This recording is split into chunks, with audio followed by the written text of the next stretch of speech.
Hello everyone, I hope you are doing well.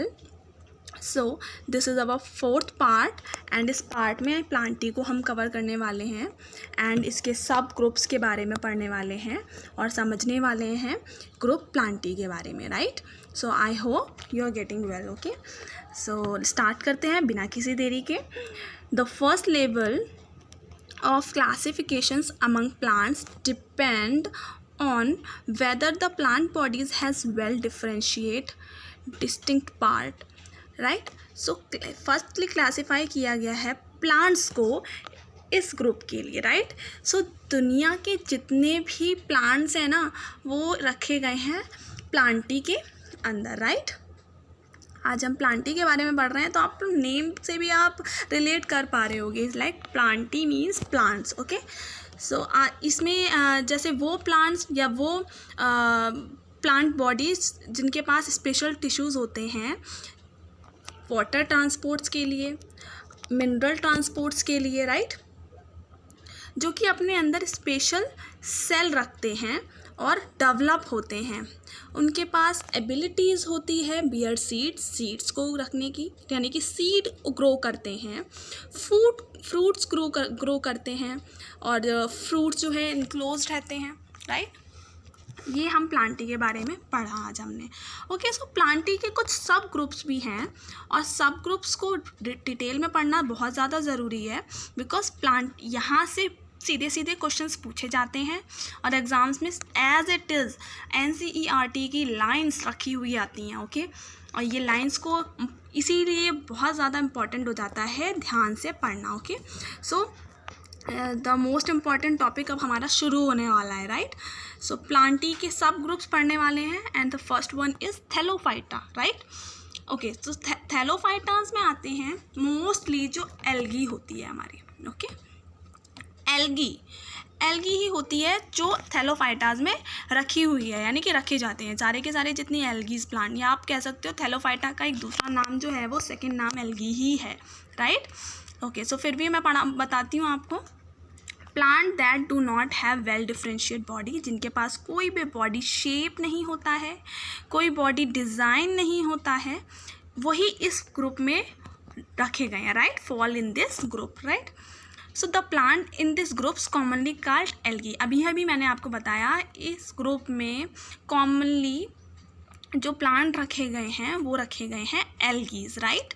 सो आज हमने पढ़ा एल्गीज का एक अलग सेपरेट करके सब ग्रुप बनाया गया है एंड वो है thallophyta, right?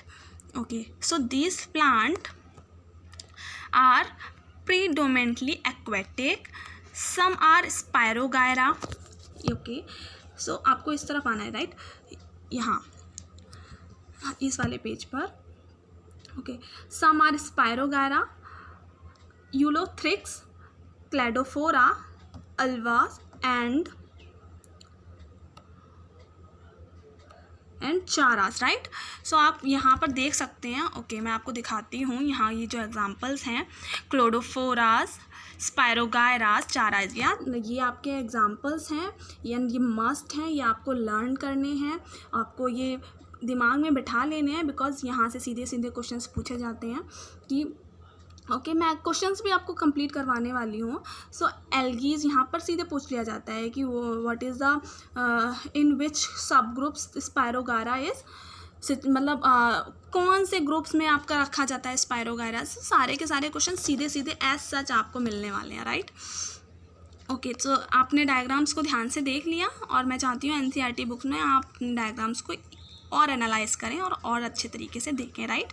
Okay, so second one is bryophytas. Okay, so हम ब्रायोफाइटा पढ़ने वाले हैं. These are called amphibian of the plant kingdoms. Okay, so amphibian अभी आगे आने वाला है, अभी तो पता नहीं होगा आप लोगों को व्हाट इज़ एम्फीबियन, तो यहाँ मैं आपको बता देती हूँ कि ब्रायोफाइटा को एम्फीबियन कहा जाता है प्लांट किंगडम का, राइट? सो एम्फीबियन क्यों कहा जाता है? बिकॉज जब हम एनिमीलिया ग्रुप को पढ़ेंगे तो एनिमीलिया के अंदर एक सब ग्रुप आएगा जिसका नाम है एम्फीबियंस. ओके, सो एम्फीबियंस वो सब ग्रुप है जिसमें मोस्ट ऑफ एनिमल एग्जिस्ट करते हैं, राइट? एंड अभी हम पढ़ रहे हैं प्लांटी। सो प्लांटी में ब्रायोफाइटा ऐसा सब ग्रुप है जिसमें most of the plants exist करते हैं, राइट। आप कनेक्ट कर पा रहे हैं मैं क्या बताना चाहती हूँ।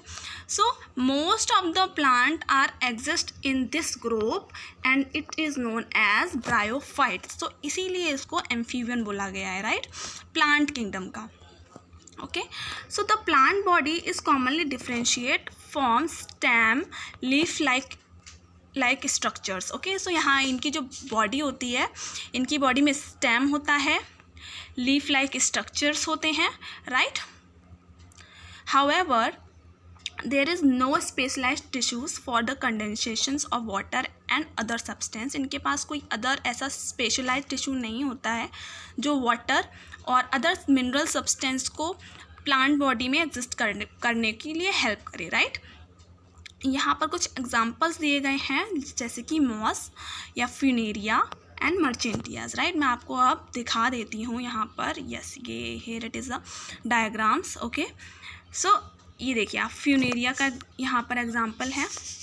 आप देख पा रहे होंगे यहाँ पे लीफ लाइक स्ट्रक्चर्स मौजूद हैं, है ना, और स्टेम्स भी मौजूद हैं। ओके, यस, हमने अभी ब्रायोफाइट्स पढ़ा एंड देन अब हम पढ़ने वाले हैं टेरिडोफाइट्स, राइट। सो टेरिडोफाइट्स को पढ़ेंगे डिटेल में। ओके, मैं बड़ा कर देती हूँ थोड़ा। Okay, so pteridophytes in this group the plant body is differentiate into root, stems, leaves. Okay, यहाँ बहुत इंपॉर्टेंट ये लाइंस हैं। इन लाइंस को जो मैं बता रही हूँ, मैं चाहती हूँ आप लोग अपनी अपनी एनसीईआरटी बुक्स को खोल कर बैठें तो ज़्यादा बेटर रहेगा, वरना तो मैं बता ही रही हूँ। सो यहाँ जो प्लांट्स की बॉडी होती हैं, यहाँ पर इन प्लांट्स की बॉडी में रूट्स भी होता है, स्टेम्स भी होता है और लीफ लाइक स्ट्रक्चर्स भी होते हैं, राइट। और स्पेशलाइज्ड टिश्यूज़ भी पाए जाते हैं जो conductions of water and other substances one part to the plant body to another. Okay, plant body के एक पार्ट से दूसरे पार्ट तक ले जाने के लिए एक स्पेशलाइज्ड टिश्यूज़ भी मौजूद होते हैं, राइट, जो कि ब्रायोफाइट्स में नहीं थे, राइट, और टेरिडोफाइट्स में प्रेजेंट हैं। ओके, सम एग्जांपल्स यहाँ पर दिए गए हैं, मार्शिलिया, फर्न, हॉर्स टेल, जो एग्जांपल्स हैं टेरिडोफाइट्स के, राइट। सीधे सीधे एग्जांपल्स पूछे जाते हैं, प्लीज़ प्लीज़ प्लीज़ इन्हें लर्न कर लेना। एंड लर्न करने का मतलब ये है कि आप डायग्राम्स को थोड़ा ध्यान में रखना और अच्छा रहेगा एग्ज़ाम्स के पॉइंट ऑफ व्यू से, बिकॉज एग्ज़ाम्स में सीधे सीधे एग्जांपल्स पूछ लिए जाते हैं। So the reproductive organs of plant in these 3 groups are very inconspicuous and they are therefore called cryptograms, okay, और दोज हिडन रिप्रोडक्टिव ऑर्गन्स, इनके पास जो रिप्रोडक्टिव ऑर्गन होते हैं वो हिडन होते हैं, राइट। इनके पास ऐसा कुछ रिप्रोडक्टिव ऑर्गन जो होते हैं यहाँ पर इनकॉन्स्पिशियस बोला जाता है, right. On the other hand plants with the well differentiate reproductive part that ultimately makes seeds are called phanerogams. Okay, यहाँ पर दिया गया है फेनरोग्राम्स, ओके, जिनके पास स्पेशलाइज्ड तरीके से सीड प्रोड्यूस करने के लिए टिश्यूज़ होते हैं मौजूद और सीड प्रोड्यूस करते हैं जो प्लांट, उनको बोला जाता है फेनरोग्राम्स। ओके, ये भी बहुत ही ज़्यादा मोस्ट इम्पॉर्टेंट वर्ड यहाँ आज इन्होंने दे दिया है, फेनरोग्राम्स। ओके, तो ये बहुत ही मोस्ट इम्पॉर्टेंट वर्ड है और मैं चाहती हूँ इस पर सभी बच्चे अंडरलाइन ज़रूर कर लें ध्यान से।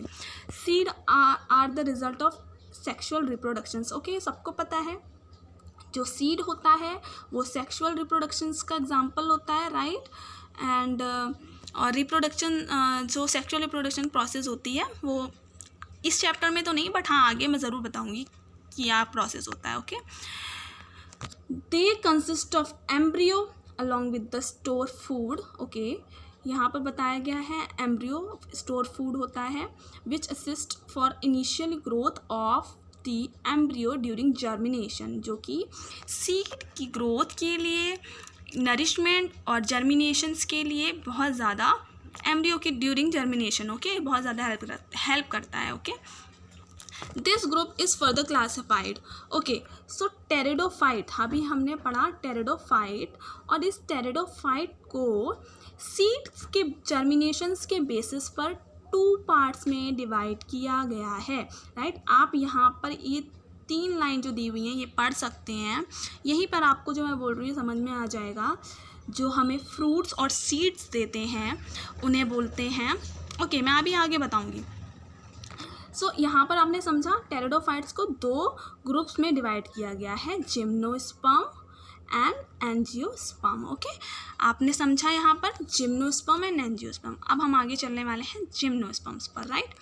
ओके, सो ये टेरिडोफाइट्स के एग्जाम्पल्स हैं। ओके, सो टेरिडोफाइट्स के ग्रुप्स हैं ये। ओके, अब हम टेरिडोफाइट्स के ग्रुप्स पढ़ने वाले हैं।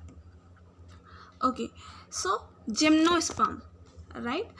This term is derived from 2 Greek words like gymno means neck and sperma means seed. Okay, यहाँ पर बहुत क्लियर और बहुत ब्रीफली समझाया गया है।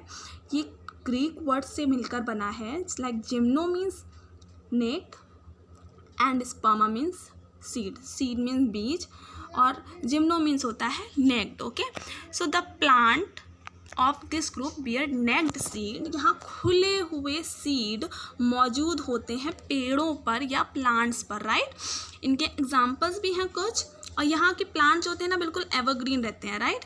और इसके एग्जाम्पल्स हैं पाइन एंड देवदार। ओके, यहाँ पर कुछ आई थिंक डायग्राम्स भी हैं। यस, ये here it is the diagram. Okay, so pine and हम इसको साइकस भी पढ़ सकते हैं, और ये जिम्नोस्पर्म के एग्जाम्पल्स हैं, right.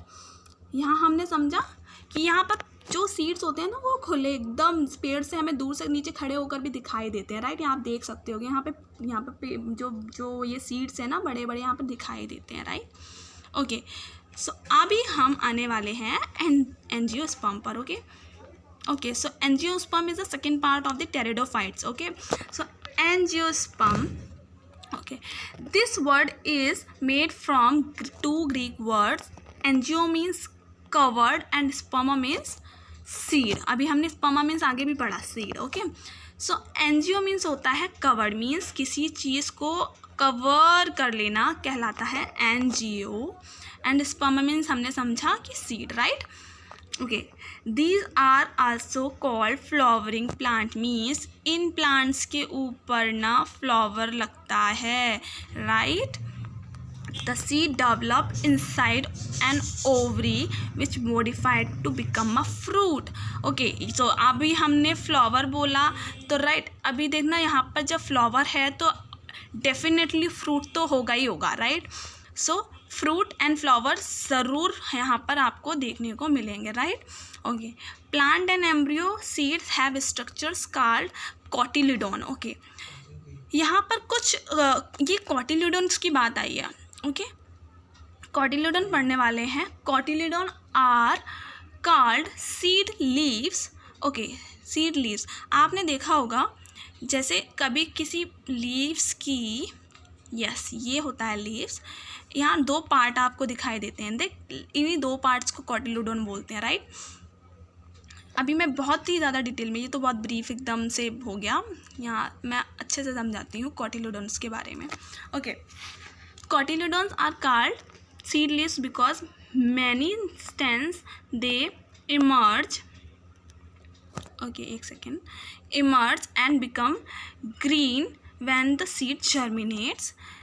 The angiosperm is divided into 2 groups basics of the number of cotyledon present in the seeds. Okay, so angiosperm को भी okay further classify किया गया है 2 groups में, and these 2 groups are monocot and dicot. Okay, जैसे हम मोनोकॉटिलिडोन या फिर डाइकॉटिलिडोन भी बोल सकते हैं. ओके, यहाँ पर आपने बोला जिस भी प्लांट के सीड में सिंगल पार्ट भी नहीं होता है वो मोनोकॉट होता है, एंड जिस भी प्लांट की सीड्स में, जिन सीड्स में या फिर हम बोल सकते हैं जिन भी सीड्स में 2 इक्वल पार्ट हो जाते हैं सो वो कहलाते हैं डाइकॉटिलिडोन, राइट. अच्छे से समझ में आए, बहुत ही ब्रीफली एक्सप्लेन किया है मैंने. ओके. ओके जैसे मैं मोनोकोट्स का एक एग्जांपल देना चाहती हूँ. सो मोनोकोट का एग्जांपल आपको मैं बताती हूँ. आपने मेज़ देखा होगा, राइट? जो मक्का होता है, जैसे मक्के का दाना होता है, उसको क्या आप इक्वली 2 पार्ट में डिवाइड कर सकते हैं? बिल्कुल भी नहीं कर सकते. It's impossible. 2 इक्वल पार्ट में नेवर. ये कभी भी डिवाइड नहीं होगा. बट डाइकोट का अगर मैं एग्जांपल दूं तो आप देख सकते हो, बहुत सारे एग्जांपल्स हैं. आप एक पीनट ले लीजिए. ओके यहाँ पर मूंगफली का दाना जो होता है वो उसके आप 2 इक्वल पार्ट ज़रा से दबाते ही कर लेते हैं. ओके और भी बहुत सारे एग्जांपल्स आपको देखने को मिल जाएंगे, राइट? सो मोनोकोटिलेडोन एंड डाइकोटिलेडोन आप लोगों को अच्छे से समझ में आया. सो अभी हम आगे बढ़ेंगे. ओके तो अभी हाँ, मोनोकोट्स की आप ये स्ट्रक्चर्स भी देख सकते हैं, यहाँ पर दिया हुआ है. एंड NCERT के पेज नंबर 88 पर, पेज नंबर 88 पर बहुत ही अच्छा ये बताया गया है. अब ब्रीफली एक्सप्लेन भी किया गया है. आप लोग जो जैसा ऊपर पढ़ाया है बिल्कुल सेम टू सेम यहाँ पर आपको ये सारे पार्ट्स में बताया और समझाया गया है, राइट? तो ये आप ज़रूर एक बार देख लेना अपनी NCERT बुक खोलकर. एंड अब हमारा प्लांटी जो होता है ना वो कंप्लीट हो चुका है. एंड अभी बारी आएगी एनीमिलिया की, वो भी नेक्स्ट वीडियो में, राइट? सो मिलते हैं हम अपनी अगली वीडियो में. Till then take care and thank you for watching. Okay.